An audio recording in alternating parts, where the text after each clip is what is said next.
Well, welcome everybody to the 21st Century Lawyer webinar. I'm Patrick Pallas, and I'm glad to have you here. I'm a past president of the Washington State Bar and a member of the National Conference of Bar Presidents Executive Council. For those of you who may not be familiar with the NCBP, we're an organization of bar leaders, local and specialty bars in some 53 states across the country. We produce 2 national programs annually to educate and prepare and to grow incoming and current bar presidents regarding the important issues that are facing our profession today. The 21st Century is part of the NCBP, and the 21st Century Lawyer is producing this series. I'm glad you could join us today. Today, we're going to talk with our ABA President, Judy Perry-Martinez, about the 100th anniversary of the 19th Amendment. And while I know that Judy probably doesn't need any introduction to any of you, I do want to say just a couple of brief words. Judy has served the ABA for over 35 years. She was the chair of the Commission on the Future of Legal Services and special advisor to the Center of Innovation that came out of the Commission's work. She was the chair of the Standing Committee of the Federal Judiciary and a member of both the House of Delegates and the Board of Governors, and has been an amazing leader for the ABA and truly tireless. I don't know how she's able to be everywhere all the time on cue, but I'm thankful for her leadership and thankful that she could join us. Judy, with that, let's talk about the 100th anniversary of the 19th Amendment. And maybe you can kick it off for us this way. There's a lot of talk about the 19th Amendment, and I'm wondering why this should be of interest to the leadership that's listening to this presentation today. Well, thank you, Patrick. I'm delighted to be here with all of you this afternoon and to talk about one of my favorite subjects, the centennial of the passage of the 19th Amendment.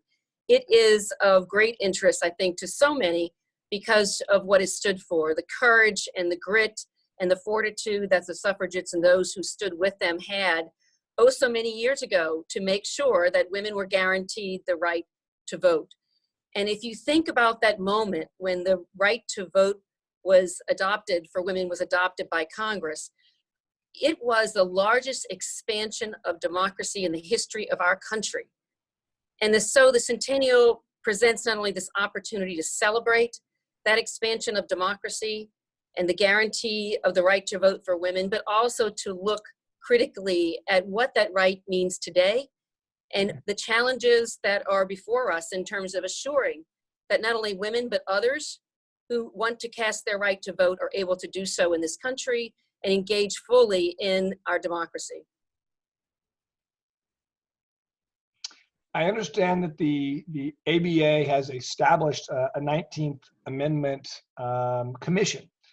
Can you tell us about what it is and what it is that we're doing? Well, the commission was established by the American Bar Association Board of Governors. We are so pleased to have as its chair, Honorable Margaret McEwen of the U.S. Ninth Circuit Court of Appeals. Anyone who knows Judge McEwen knows of her great dedication to the work of the rule of law that the ABA has been engaged in for so many years. And now she's turned her attention and her energy to the 19th Amendment Centennial. And on that commission, we have a representative of the National Conference of Bar Presidents, Virginia State Bar, past president, Doris Henderson Causey. We also have representatives from the ABA sections, divisions, and forums, as well as other entities in the ABA, such as the Standing Committee on Election Law, the Commission on Women, that really are engaged in these activities for the ABA and are working with us on a regular basis to make sure that we're getting the word out about our resources, but also creatively thinking about ways to celebrate and, most importantly, to examine voting rights today.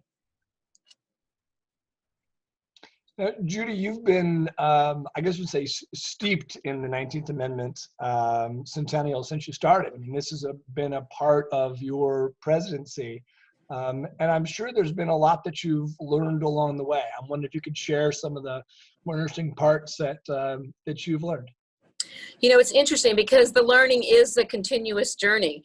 Yeah. And that learning is coming about from some of the events that we're having at venues across the country. For instance, we just kicked off the centennial with a program at Harvard, at the Harvard Kennedy School, where we brought together scholars and activists who are really examining what voting rights mean today, but also are steeped in the history of voting rights.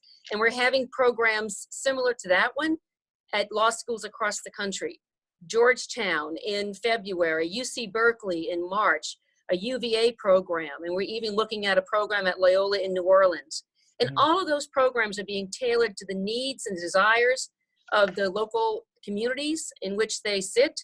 And as a consequence, we're getting a different flavor of how to look at the 19th Amendment, how to understand its history, because it is a rather complex one. What we know is that this history of the 19th Amendment has many threads, and that not all of it was exactly perfect or pretty. There were aspects of the 19th Amendment where people were left out, particularly women of color, who were sent to the fringes of the 19th Amendment, but nonetheless fought their way in order to have women's right to vote. We also know that there was classism in the 19th Amendment, but most importantly, what we know is that it is a movement that took over 50 years to come to fruition, which resulted in Congress's adoption. And when you think about that journey and you think about the other journeys that our country has taken over time, what it tells you is that they never took their foot off the pedal, Patrick. They kept going and going strong because they knew what they were fighting for was worth fighting for. And it was not only worth fighting for them and for their generation, but would be something of a legacy, a significant legacy for not only women to follow, but for all of the United States to enjoy the benefit of, because of the involvement and participation of women, not only in the right to vote, but in our democracy. So what we know is that it started at a time when there was a convention in Seneca Falls, which really was the real launch of their movement. And they signed a Declaration of Sentiments. And you hear such famous names there like Elizabeth Cady Stanton and others who stood up and took risk and made sure that what they were doing in terms of their contribution of leadership was going to make a difference. And most importantly, the Declaration of Sentiments was one that asserted that all men and women were created equal. And most importantly, that it was about achieving the sacred right of franchisement. We also know that that group that came together in Seneca Falls also had roots in other parts of the country. And in each and every way, as groups of women and others came together in their local communities, they strengthened the network across the country. And that was critically important for the overall movement. Now, the ratification, of course, was not in any way a foregone conclusion. And it wasn't without pushback from women themselves. In fact, many of them were women who were concerned about what it would mean if they joined the movement, what it would mean for their families, what it would mean for their places in the community. And many of them had to have experienced pushback from their husbands who did not want them to join the movement. And then there were anti-suffragists who, of course, in their own way fought hard, but they fought against giving the women the right to vote.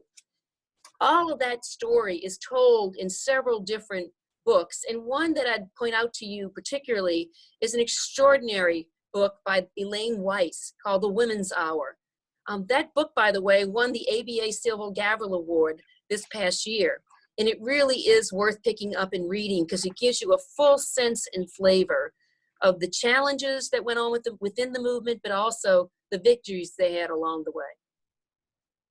It really is an amazing story. And so let me just continue on this, this journey that this movement went through. When did the states first actually grant the right to vote? And when was the 19th Amendment actually ratified? You know, amazingly, and this state may not come to mind for all of you, but Wyoming became the first state in 1890 to grant women the right to vote. And it wasn't until after Congress passed the 19th Amendment that, in fact, Wisconsin was the first state that ratified the 19th Amendment in June of 1919. And so we have as one of our resources all the dates of state ratifications that went forward. And it's a way, in fact, that you can embrace and engage within your state, whether that date has already passed or not. It can be an important milestone for your state to celebrate, as well to take as an opportunity to examine what were the particulars of your state that went on in terms of the ratification effort. One such state that I think that you'd find of great interest is Tennessee, which of course was the state that brought ratification across the line. It was the 36th state, the one that was necessary in order to make the right to vote a reality.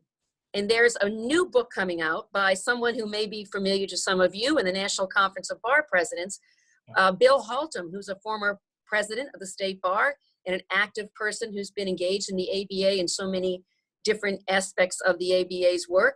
And he's releasing a book in mid-December, on December 15th, which is called Why Can't Mother Vote? And it's the story of true heroes in the Tennessee legislature and what they did in order to make sure that the right to vote was ratified in Tennessee. And it's a story that's about women, it's about men, it's about coming together to make sure that Tennessee was on the list of the states that ratified. And Judy, this is a really incredible piece of our American history, but I can't help but think that there's a lot of lessons that carry forward from this suffrage movement and the 19th Amendment that are valuable for us today. There are so many lessons that carry forth, not only about how they organized and what they did to create the movement, but you know, the 19th Amendment is not an amendment that's been the subject of a lot of challenges in court. And as a consequence, what we know is that you may be wondering, so why are we looking at this as lawyers? Well, we're looking at it because of what it demonstrates in terms of action, what it demonstrates in terms of implementation in a way that makes sure that if you have a strategic plan and want to make sure that something is going to be implemented, that you're able to do so. And what's also quite interesting is the fact that because we know we've had success for women in voting rights, that's not the end of the story. If you look at what that success story looks like in every presidential election since 1980, of course, the women who are eligible to vote, the proportion of women, I should say, who are eligible to vote exceeds the proportion of eligible men who voted. So we're exercising that right to vote, which I think says a lot about how much it is cherished by women across this country. And as of 2018, there were 81 million plus women registered to vote in this country.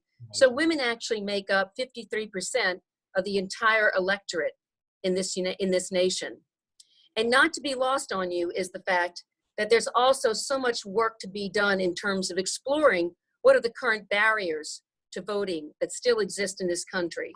Gender equality is certainly not only about voting, it's about women realizing equality in all aspects of life, including their participation in our democracy. So while women make up over 50% of the population of the United States, they only make up about 20% of Congress. Only one state, and we'll take our hat off to New Hampshire, has reached gender parity in terms of women in elected office, and no state has reached parity in both chambers of their state legislature. And believe it or not, and this one I ask you to take home with you, women have served in the United States Senate from only 27 states since the time that women had the right to vote. So when we look back at the suffragettes and Alice Paul and others who knew that they had to not only get the right to vote, but they also wanted to have the Equal Rights Amendment of the Constitution passed after the ratification, we know that their work was essential. And although that Equal Rights Amendment has never been ratified, what we're seeing now is that the debates surrounding the ERA are coming alive again. And there is a belief, and of course there's certainly ABA policy backing the Equal Rights Amendment that dates back many decades in order to assure that gender equality continues and is actually stated in our Constitution of the United States. Judy, you mentioned at the outset about the 19th Amendment that led to the largest expansion of democracy in our nation's history. I'm wondering if you can chat about how voting may be expanded in the future. Well, you know, it's the challenge of the day in many ways, and of course, not only were voting rights denied before the 15th and 19th Amendments. But also, people today, even with those amendments in place, still face major challenges. And we know that, not only anecdotally, but because it's been well documented across the country. Ballot restrictions, including registration rules, literacy tests, poll taxes, and moral and even residency requirements have been a part of the history of voting rights, and then some of those challenges continue today. The other challenge, though, is exercising the right to vote, getting individuals who possess that right to go out and exercise it, not only in federal elections, but in those local school board elections and in races that are important to their local communities. And when you look at, for presidential elections, a turnout rate of only 60% and 40% during midterms for federal elections, and even lower rates for state and local races, what we know is that we have to do a better job. And I would suggest to you that no matter what party, what affiliation, or none, that it is incumbent upon us as lawyers to think about how we can make people appreciate through educational programs the value and the importance of the role they play in our democracy in exercising their right to vote, no matter how they cast that ballot. You know, we know that when you look at certain populations, the access issues, the challenges are real. There's a Government Accountability Office survey that was done, or inspection that was done in 2016, and 2/3 of polling places of the ones that were surveyed had at least one impediment to people with disabilities. And those impediments are all different sorts. I know if you think back over the years at places where you voted, up until maybe 10 years ago, I voted in a private home, in a garage, and then in a backyard entrance of a private home. I now vote at a school, and accessibility is much better. But I don't even think all of us, and even we lawyers, are often aware of the criticality of making sure that there are accommodations in place, whether people have mobility challenges or whether they have other challenges in the ballot box when they're casting their vote. But to make sure that our local spaces are such that they can cast their vote and do so without difficulty. Yeah, absolutely. Drew, to kick off the 19th Amendment Centennial Celebration, I know the ABA featured a panel discussion of experts at the ABA annual meeting in San Francisco in August. And from that, a video was created. And we're going to show a little bit of this video here in just a minute. But I want to emphasize to all of you who are watching that after seeing this video, it's available on our ABA website and can be shown to programs that you may want to put together or programs you may have already put together regarding the 19th Amendment. So with that, let me show you this short video that was put together. Thanks, Patrick.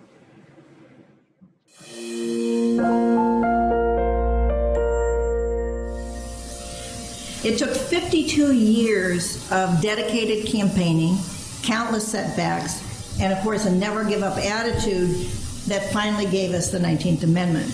Much suffragist advocacy was circulation of petitions, big rousing speeches, marches, and everything. But there was also, interestingly, some civil disobedience. A lot of women showed up to vote, even though they had no right to vote. So they then, of course, later decided, well, go to the Supreme Court and get the right to vote established and the right of equal rights for women. And that didn't go so well either. So twice the Supreme Court rejected those arguments. Finally, not till 1878 was there an amendment in Congress. But then it took 19 campaigns to get to the end. And it wouldn't be till 1919 that the House and Senate both approved the amendment. And finally, we got to the 1920 presidential election. 8 million more women were able to vote. Girl Scouts were at the polls, babysitting, while mothers voted, and the rest is history. We fast forward to 2016, when 74 million women voted in the presidential election, which was 54% of the total vote. So, Professor Ortiz, to start, does that mean that the promise of the 19th Amendment has been fulfilled? When we hear the 19th Amendment, especially this year, we want to celebrate it, we want to pull out the pom-poms, shake them about a bit. We'd like to think of it as something that says some very important things that are very nice about ourselves. Something is very odd about it, though. It went missing almost at the moment of its enactment. You ask law students now, they're going to ask them, you mentioned the 19th Amendment, and they'll look at you quizzically and they'll say, which amendment is that? It has had, there are no real cases about it. It hasn't gotten much traction, really. It's also not part of the canon. It's not really taught in law schools. It represents a kind of cultural moment, but means nothing more than that. And that's very surprising because, as Judge McEwen mentioned, there were 52 years of struggle that went on behind it. And it's very odd when those things happened and then they sort of disappear. Even when we got the 19th Amendment passed, African American women still did not get the franchise. Still did not get the franchise. It was almost 50 years later, with the 1965 Civil Rights Act, that African American women, after fighting and saying, ain't I a woman? Am I not an American? Am I not entitled to the equal protection of the law? When you talk about some of the impediments or the challenges that face women of color and black women in particular in exercising the right to vote, one of the central cultural constructs or stories we tell ourselves is about the undeserving and who the undeserving are. What we see in this country is the numbers of African American women who are caught up in the criminal justice system increasing. It is increasing rapidly. And with that increase, there is disenfranchisement, denial of the right to vote. If people lose their right to the franchise because of a criminal act, they pay their debt to society, but they're still foreclosed from fully participating in democracy, that's a problem. And Judge, to your point, actually a lot of Republicans, Rand Paul is a co-sponsor of legislation on that. Increasing number of conservatives believe that felon disenfranchisement is unconstitutional, and I'm one of those people. I think if you served your time, you should be allowed to vote. So I want to tell you the story of Crystal Mason. She's a mother of 3. She's in Texas. She's a parolee. She decides she's going to try to exercise her right to vote. She goes in. She's unsure. They're unclear. She fills out a provisional ballot. She leaves. Subsequently, she's charged with voter fraud. Something like that potentially has a chilling effect on people who aren't sure of what their status might be.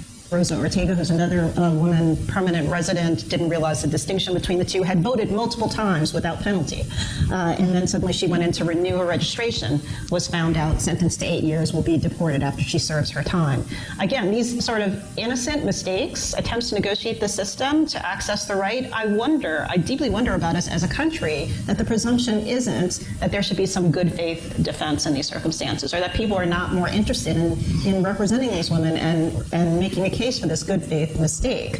There's something strange about a country that sort of assumes there's supposed to be a class of people who are here who are disenfranchised, that you have to go through all these hurdles in order to participate in democratic governance. I just think that as a presumption, that's the background understanding that's informing all of this, right?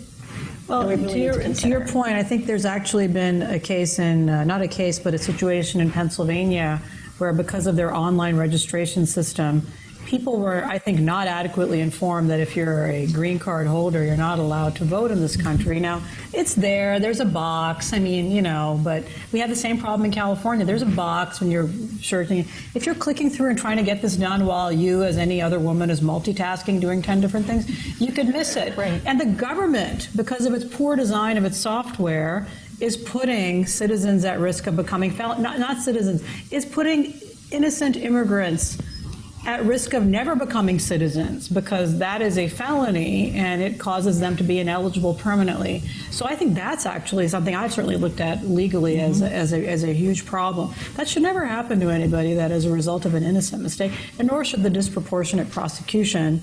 I think our laws need to be clearer, and I don't think that our government officials, frankly, it's not a user-friendly situation.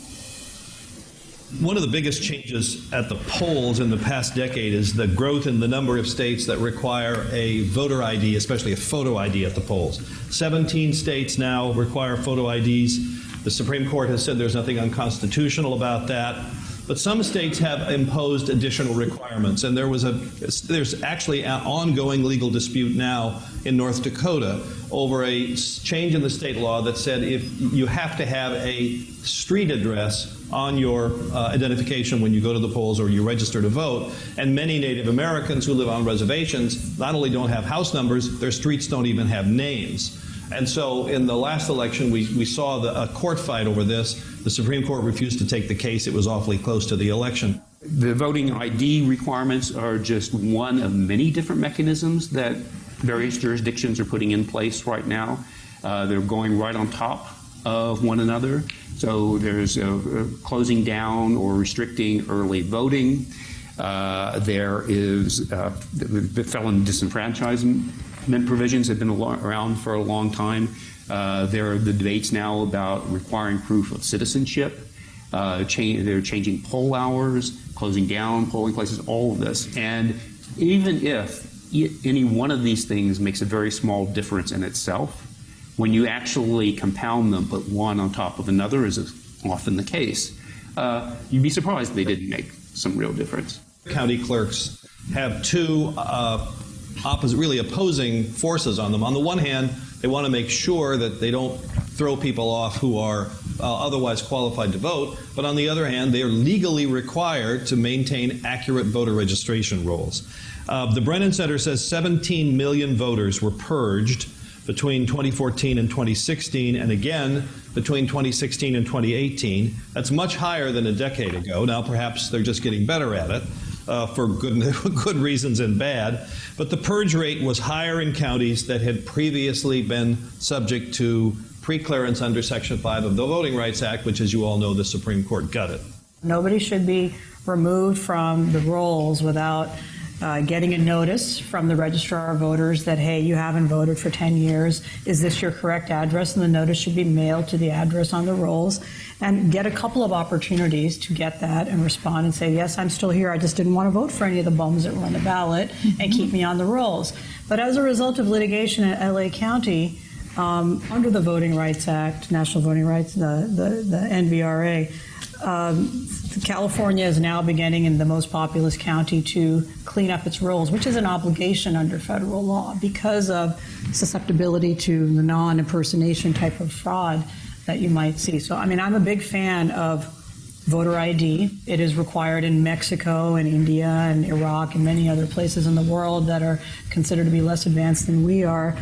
I think every state that requires it must provide for it to be free, must provide for the government to assist people who need assistance with it. And again, I grew up in a very rural county in rural North Carolina, and you don't hear people saying in that county, oh, I can't get an ID because it's not possible. What I have seen is in California, shenanigans over this issue. You mentioned the issue of the native reservations. I mean, obviously that has to be fixed. Everybody should have a right to vote. I've seen in California election officials close down remote voting access places for populations that are largely minority but conservative.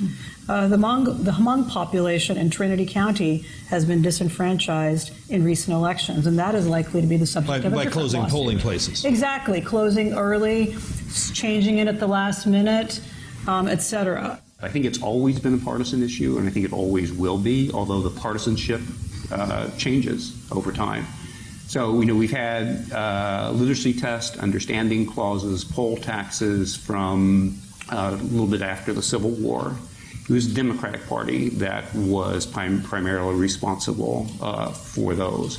We had the introduction of grandfather clauses, which was a way for the Democratic Party in many parts of the South to not disenfranchise poor whites the way they were disenfranchising poor blacks with the other mechanisms. This is when there's so much at stake in politics, you're always going to find the parties, I think, trying to cheat in these kinds of ways. Now, we discover new ways sometimes old ways are put out of bounds.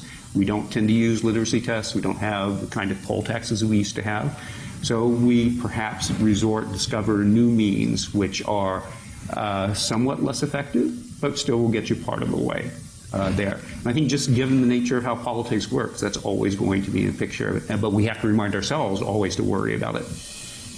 when you watch the news and you go to vote, you ought to insist that the same conditions that exist in the counties for the wealthy are available in the counties for the poor. Poor people should not have to stand in line 6 hours to vote because they have just a few voting machines, while people in richer counties, have air-conditioned places and multiple ones. And if we believe in equality, let's really believe in equality. If we're shamming, shame on us. Remember, the law can't do it. We have to do it.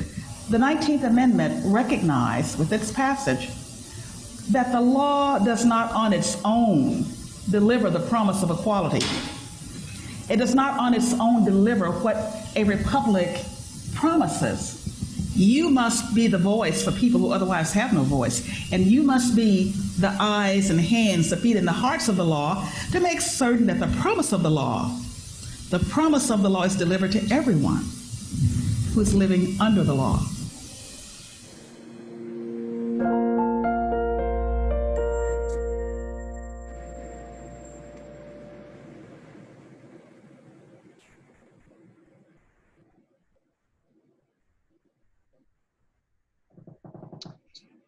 This really is a great video, and I'm going to suggest to all of you that this is one of those tools you can all use to bring the 19th Amendment really to life for members of your bar. If, as the professor suggested, and we talk about the 19th Amendment, people say, which amendment is that again? Discussion like this or a video like this, I think, is really helpful in bringing it full circle and into full life, into our everyday life. And I'm glad we put this together. It's a beautiful job, Judy. Nicely done with that. Thank you. Let me also say that this video is available for all of you. It's available on the ABA website. It's under ambar, ambar.org/19th, 19th. So ambar.org/19th. And Patrick, if I may, the neat thing about the video is that it can be used in classrooms at the 4th grade level all the way through community town halls. What we know from going in year after year into classrooms, and there's been some good programs going on in different states in this regard, is that students want to be challenged. They are learning about the Constitution, they are learning about their country, and they want to be challenged. And sometimes I think when we go into classrooms or plan to go in, we have a tendency to walk down, if we will, to them, when in fact they're way above us, and they are ready to see and hear and engage on these discussions like the ones that the video sets forth. Yeah, great point. And may I also emphasize to all of you that we're going to be taking questions. Maybe there's questions that you have or thoughts that you want to share. We're going to have some time at the end of the webinar today to take those questions. And so if you have questions, we have a chat room where you can put in questions or write them down and put them in the chat room as we get closer to the end. We'd like to hear your thoughts and your questions and be able to answer them with Judy and I at the end. Judy, let's take this to the next step, which is about bars. This is one of those issues that we're looking at nationwide for the entire ABA and all the state bars that are part. And I'm wondering what you're seeing bar associations doing across the country. Well, that's the most exciting part about all this, is what we're seeing, what we know people are planning for their own communities, because we know that state and local and specialty bars know their communities best. So we're trying to deliver the framework for them so that we can give them content to use as they choose. What we also know is that these are events that can be done on a shoestring. They can be, a complement to something you're already doing in your home community, or they can be a standalone event. And we know that you can partner with individuals or organizations in your community who may have like interests in educating not only the profession, but the public about the 19th Amendment and what it's meant to our country. One example that comes to mind right away, and I know, Patrick, you want to do the introduction, is the Connecticut Bar Association and what they're doing and what they're about to do in terms of celebrating the centennial of the 19th Amendment. I'm happy to tell you that we have the president of the Connecticut Bar Association, Ndidi Moses, with us. And Ndidi, I want to invite you to take a minute and just tell us about what you're doing in Connecticut. Can you hear me? Hello?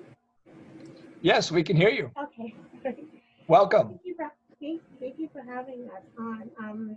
We are really excited about the 19th Amendment, and we have been spending the better part of the summer planning a series of events. The first event that we kicked off in August of this year was a statewide scavenger hunt. We started with 11 months. We've extended it to 12 months because of the overwhelming response we got from the community. What happens over the next year is going to be the release of clues monthly, directing people in our state to various sites across the state related to the suffrage movement. And as people find the locations, they take a picture of themselves and the sign that says checkpoint, send it back to us, and we post it on our website and our Facebook page. We have over 7 bar associations partnering with us, providing prizes and other tokens for people who find sites. And we've also been able to build a lot of really good relationships with local advocacy groups and historical societies across the state. In line with that, we're also working with a lot of those groups that we're partnering with on the scavenger hunt to also sponsor events that they're putting on the 19th Amendment and providing CLE credits where appropriate, so people can go to the events and also get CLE credits at the same time, bring their family and friends. And we've one of the major events that we've sponsored for the Connecticut Hall of Fame, they're doing a banner showcasing the history of the suffrage movement in Connecticut. The Connecticut Bar Association is going to be sponsor of that banner, but also host the banner at our annual conference and at the CBA. We're also doing a voter registrations drive in the spring in collaboration with some of the groups that are working with us on CLEs. That's going to be in the spring of 2020 and into the summer. We're working with our civics committee to have the fact pattern used for our civics mock trial programs via the 19th Amendment. And we're working on a symposium looking at not only the 19th but also the 15th Amendment and its impact on voting rights since its passage. Finally, we're working to combine wellness with the 19th Amendment at one of the historical sites, which is dedicated to promoting the political contributions of women in the local area. We're going to be holding a wellness retreat, talking about wellness and the importance of that. I think on the call we have our Vice President, Madison, who is also working on the symposium.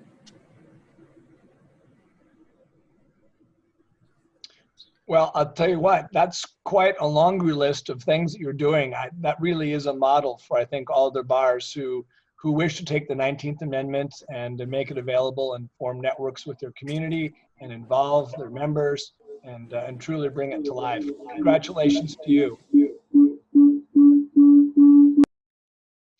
You know, if I can, Patrick, just mention, you know, Ndidi talked about the scavenger hunt, which I just think is one of the most creative ways to engage. And when I started thinking about it and looking at their website, not only is it engagement on the 19th Amendment, but that means you're going to have returning members of your bar association coming to your website every month to find those clues that they need in order to go take their picture somewhere in the state. So you're increasing traffic to your website as a bar association with great placement and prominent placement of that 19th Amendment scavenger hunt. You can actually make sure that your members are seeing other things as well that you want them to see on your website. So I think it's a terrific way to not only help them understand the 19th Amendment, but really make them more active participants in the work of the bar. It really is a creative approach to this, and you're right. It's brilliant. And Connecticut's not alone. Other bars are jumping in. I invite all of you to take a look at the Alabama State Bar. They have really an amazing website, and it's a number of pages long that goes through the women's suffrage history there's quite a timeline on there that goes through the timeline of other countries and through our country. There's a number of resources there. The Alabama State Bar has done a great job, and it's right there on your screen at womensrighttovote.org. I encourage you to take a look at that website and look forward, frankly, Judy, to seeing what other bars do and what else comes up on websites. It's amazing how much the bars have embraced this and are running with it. You know, I will mention also that on our website, but also if you look around the ABA, some of the sections, divisions, and forums are taking this project on in ways that we had never imagined. Just this last week at the ABA section of litigation, in its women's conference that's held each year, typically in Chicago, they did an entire 19th Amendment theme, an entire 19th Amendment celebration with speakers and events, and it really made a difference in bringing the numbers of hundreds of women who were there together, bringing them together with purpose. I also know that the international section of the ABA similarly is taking on a major project looking at the rights of women to vote across the globe. So if you have interests within your state bar association or local bar, and for instance, your international law section or your women's section of your bar association, and you want to model off of those projects, we can make those connections for you as well to make sure that if you have a targeted group that you want to focus your project for, that you can do so and have content in order to do it. Yeah, great suggestion. Judy, I know that every year the ABA participates in Law Day. It's a big it's a big event that goes on every year. And this year, the focus of Law Day is the 19th Amendment. I'm wondering if you can't tell us about some of the things that are planned. Well, here's the logo for Law Day. Some of you may have seen it already. A lot of work went into it. We think it captures exactly what the 19th Amendment Law Day theme should capture. The 19th Amendment at 100, your vote, your voice, our democracy. You may know that similar ring of three is familiar because we did something similar with regard to free press and free speech last year, and thought it was such a success that we wanted to carry forth that theme this year. But here we're focusing on the voice and the vote and our democracy in a way that we've never done before. All of this is being done under the tremendous leadership of Pamela Roberts from South Carolina, a former chair of the ABA Commission on Women, someone who's been very active in her state bar as well, and someone who knows the ABA in all of its dimensions. And Pamela is working with the Law Day usuals, most importantly, our talented staff within the Public Education Division, and others who are working to assure that we have, once again, a successful Law Day. Now, the theme is not the only part of it, because what we're doing is really trying to encourage all of you to take this theme and really embrace it for your programming. And that's why what you see is you can actually take the logo, it doesn't say ABA on it, and you can embrace it for your own. That's purposeful, because what we want you to do is have the content that you need. You can visit lawday.org. There is just a plethora of resources there on not only Law Day activities, but how you can go about them. And of course, we always want you to apply for the Law Day Awards that we provision every year. And that's a really special way for your activities to be recognized, not only within your state, but nationally. You also may know that sometimes on the Law Day, in connection with the Law Day event, that we also have things that you can embrace at the local level for your needs. One of those that we have this time is buttons. I don't know if you can see my button or not, but we have two different style buttons for the 19th Amendment. And those are available, of course, for purchase and for your event giveaways if you choose on the upcoming store that will launch for Law Day this year. So there's a lot of exciting material going on, and there's one group that we can't think enough, and that is the Division of Bar Services and the National Conference of Bar Presidents, because each and every month we are pushing out content through various publications that all of you receive as e-newsletters and other types of publications, so that you're having a continuous flow of information coming your way to make sure that as leaders you have all the tools you need in order to celebrate this to the fullest. Now, like the Connecticut bar and the Alabama bar, who have already started their process for celebrating the 19th Amendment, so can other metro bars and local bars, minority bars, and other state bars.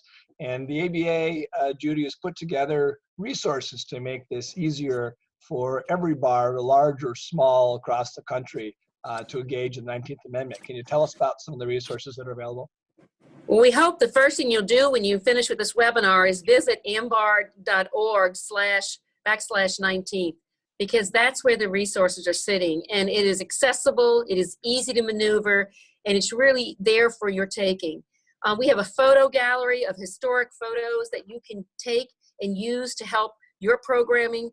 We have a list of fun facts that you can use for dinners or at meetings in order to help people learn in a fun way about what the 19th Amendment was all about and what the suffragette movement did. We have a calendar of events that are being hosted by ABA entities across the country. And we're hoping that many of those entities are adding to that calendar so that when they're coming to your city or your town, in fact, they'll have a 19th Amendment component.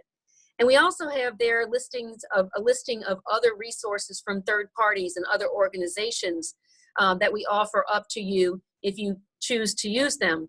One, for instance, is a video, about a 14-minute video that was produced by Public Square Media, and it's on the right to vote.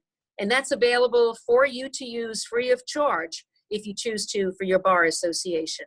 Now, that resource of the website is going to continue to grow. So it's not a one visit and done type of thing. You should continually be checking back, whether you're an executive director, someone in charge of events for your bar association, or in volunteer leadership, because we're adding to it and supplementing it all the time. And so it's updated in a way that we'll be making sure you see the added content in a way that's very easily recognizable. Another thing that we have beyond the website, although it's information on it is available to you through the website, is our traveling exhibit. I can't tell you how proud we are of this traveling exhibit. It is similar to one you may have seen before, the Magna Carta exhibit that toured the country, the traveling exhibit.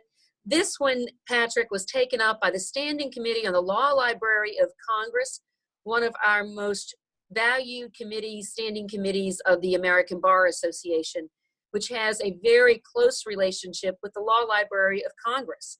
And we work each year on projects with them. And this year, the Standing Committee came up with a panel project, 6 panels in all. And we have put out the word that they are available for rent. I am proud to tell you that as of this date, the panels are already rented out through March. They are rented out to capacity, but they can be rented out after that. We urge you to look at the over 100 venues where the panels will be displayed, where the traveling exhibit will be displayed through March. And also you can purchase a set of panels, which some states have chosen to do, either their bar association or their court, or in conjunction. Law schools have them. I have walked into law schools already this year on my many visits to law schools and have found the panels already being on display. There's a picture on the screen for all of you. When I visited the National Judicial College, they had over, on the day I visited, 250 judges from across the country and lawyers who were training to be judges on campus. And all of them were having an opportunity to see the panels, the traveling exhibit on the 19th Amendment. So it's there for your asking, and it really tells the story. I'm so proud of the work that our Standing Committee and the Law Library of Congress did in order to make sure that we told the story accurately about the 19th Amendment and the suffrage movement. That's a great picture of you, and it's cute with shout out to Jamie Hawk looking around there too. And in addition to that, you guys have put together toolkits too, right? That's right. And I should mention to you that we have a staffer who has taken on the duties of the traveling exhibit scheduling. Her name is Ann Brown, and we cannot thank her enough. It literally she took on a whole nother job in order to make this happen and to make sure that people are getting their traveling exhibits. So a salute to Ann Brown as well from all of us, I know. The toolkits are on the website as well, and they give you resources for student programs as well as for public programs. And they are, again, yours to be formatted and curated to what you want and what you need in your community. We know that when we give content of this nature to state and local and metropolitan bar associations and specialty bars, that you take it and run with it. And here we have formats that you can utilize for programs. We have information that's factual on the Electoral College and on other aspects of the 19th Amendment, and much more that you can use in your programming and in what you want to do, whether you're partnering with your courts or whether you're partnering with other organizations. And this whole process isn't being done, it isn't just the ABA. I mean, the ABA has a network of outside organizations that are partnering. I wonder if you can tell us a little bit about the resources that we can all look at from other organizations. Well, what's really neat about our website is that you can actually get cues, email alerts if you sign up on what's happening not only within the ABA, but what's happening through other of these organizations with which we're collaborating. Featured on your screen right now are some of the organizations that have major work going on for the 19th Amendment. It goes without saying that, of course, the League is heavily involved, but there are so many more here. Many of the Smithsonian organizations, the National Archives, and others are putting up either freestanding exhibits, special exhibits, or incorporating the 19th Amendment into their exhibits. And we're working with lots of them. You may not know that there is actually a congressionally authorized commission on the 19th Amendment. It's been constituted fully. They are meeting on a regular basis. We are attending those meetings and monitoring those meetings. They do not have a large budget, but in any sense, they are a group of individuals who care about not only the celebration of the 19th, but what it means today. I know that, I'm sorry, was there more, Judy? Did I cut you off? No, because I was just going to move to this next, what I think is one of the most fun things we have on the website, and that is the story map from the National Park Service. Who would have even thought that they would have produced this? I am so delighted.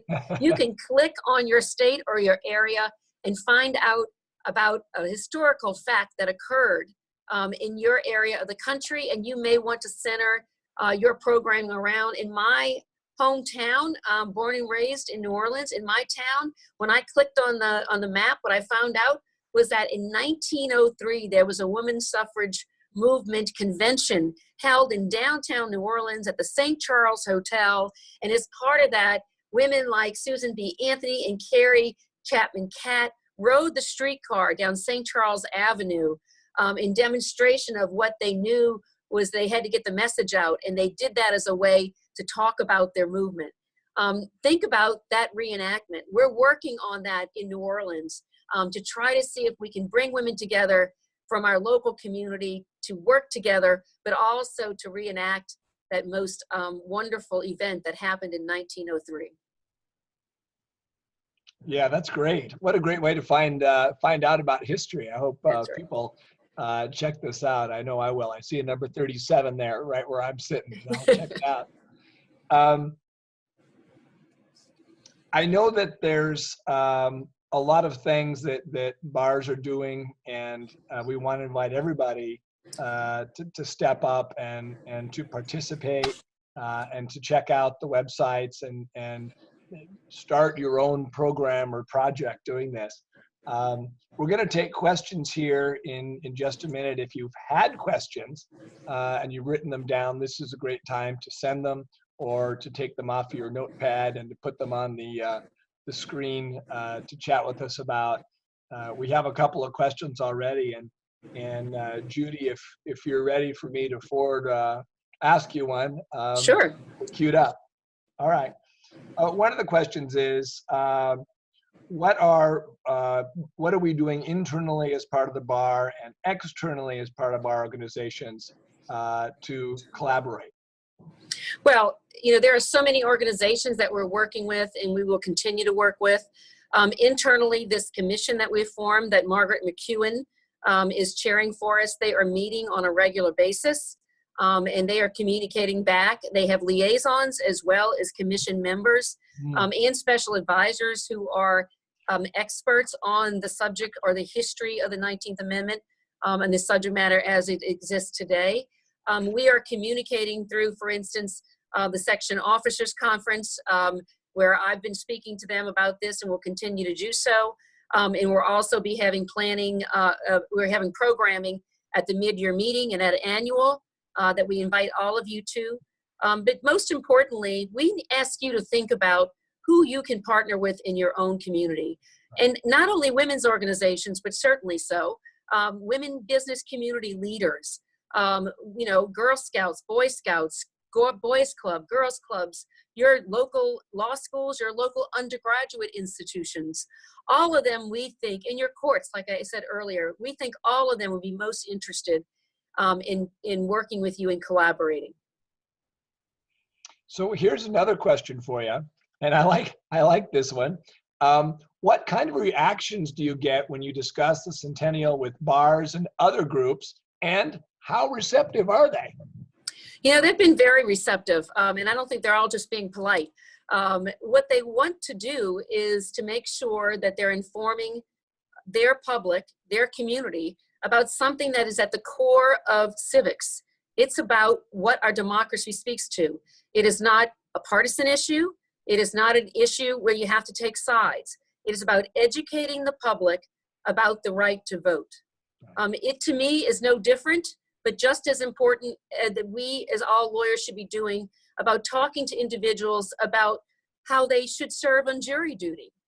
These are essential ways in which individual citizens can come forth and be a part of our democracy. It is the foundation of our democracy. And as a consequence, I think it's incumbent upon all of us as individual lawyers to engage on this subject, and I think we're seeing that reaction. Now, what I think makes sense for a lot of bar associations is if you already have strong programs in your schools, incorporate this work into that programming that exists. If you already have community engagement or at public libraries, incorporate this into that programming.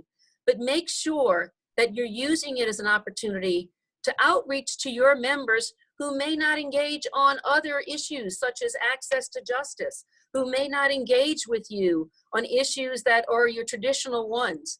But you may find out that just even encouraging individual members, maybe from your senior lawyers division as one group, but certainly not exclusively, who want to go be poll watchers, who want to be people who are available just to assist on election day, may be a way that you can do so. Our Standing Committee on Election Law has done some tremendous work over the years.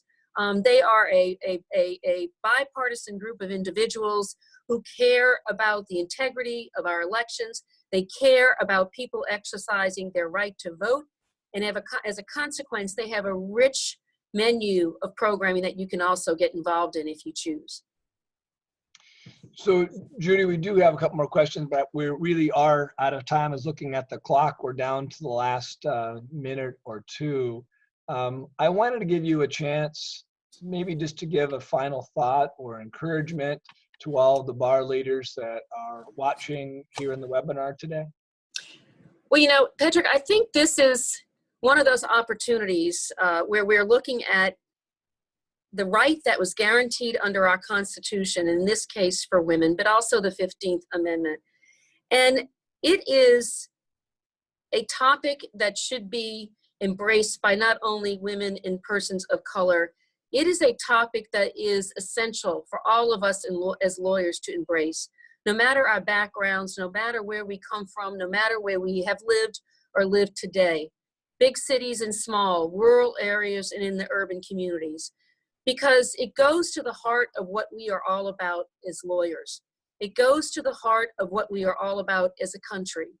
And again, it's really about what was necessarily done in order to make sure that half of our population had a voice in our country. And that is something that each of us has to invest in. It is not a lesson that you know about when you're born, nor it's necessarily one, unfortunately, that's been taught about in schools time after time. And so I would suggest to you that we are lawyers. We are lawyer leaders. We are lawyer statespersons. And because of that role that we play, we truly, truly have not only obligation, but opportunity to make sure that others understand and cherish the right to vote in the way that all of us on this call do. Judy, beautifully said. Thank you so much for sharing your thoughts and bringing this 19th Amendment celebration to all of us as bar leaders across the country. And to our bar leaders, thank you for joining. This is Thank an you. important way to spend your day and to participate in your community of lawyers. And I thank you for being here. I hope you'll join us next month when we have the NCBP 21st Century Lawyer. Actually, I said next month. Actually, in January, we're going to talk about how bars can ease legal deserts in rural America. I hope you continue to follow us with the 21st Century webinars. We put them on about every other month on topics like this, and we'd love to have you joining us and participating. Keep your eye out for registration. It's going to be online soon. Judy, thank you again for all that you do for the bar, and thank you for being here today. And thank all of you for joining us for this this edition of the 21st Century Lawyer. Thank you. And thanks to our wonderful staff who make all this possible. Thank you so much. Thank you. Thanks, Patrick.